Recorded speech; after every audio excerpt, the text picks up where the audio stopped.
Hello viewers, কী খবর সবার? আশা করি সবাই অনেক ভালো আছো। তো মানে আকাশে এত পরিমাণে মেঘ, যার কারণে আমাকে ক্যামেরা মানে আমারই ক্যামেরাতে দেখা যাইতেছে না।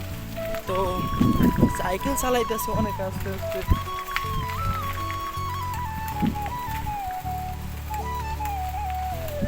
সাইকেল চালাইতেছে অনেক আস্তে আস্তে। এখন আপনাদের প্রশ্ন যে আমি পিছনে কিখানে তাকাইলাম, পিছনে তাকাইছি মানে এক হুজুর, সে বলছে যে তুমি যাইবা। আমি বললাম হ্যাঁ যাবো, চলেন দুজনে যাই।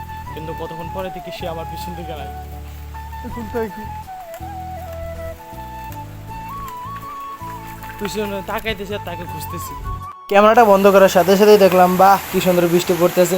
তারপরে আমি দম টম বন্ধ করে এক বাড়িতে আইসা পড়ছি।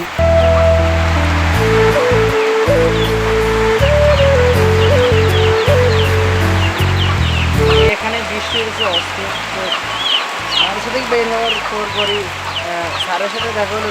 স্যারে বললো যাও মোশাররফ তুমি চলে যাও। তখন আমি বললাম না স্যার, আপনার সাথে যাবো। তখন যদি বোখামটা না করে যদি সাইকেল চালায় যদি টান দিয়ে চলে যেতাম, তাহলে এত ওখানে বাড়ি পৌঁছতে পারতাম। নিজের দেশে নিজে 5 মিনিট খাইলাম।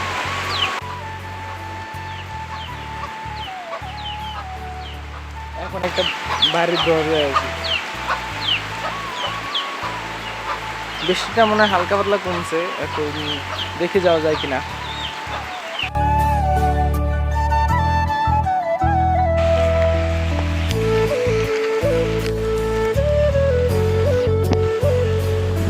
বৃষ্টিটা অনেকটা কমে গেছে। তো আমার আগে ভিডিও করা ইম্পর্টেন্ট হলো যে আগে আমার বাড়িতে যাইতে হবে। তো এখন সাইকেলে স্টার্ট দিয়ে চলে যাচ্ছে। আর বাড়িতে যেতে পারতাম, সাইকেলের চেনটা পড়ে গেছিল। তো এই কারণে একটু লেট হয়ে গেছে। মানে ওই চেনটা পড়ার কারণে আমার বাসায় রাখাই, নাই তো ভিজলেও আজকে বাড়িতে যাইতাম।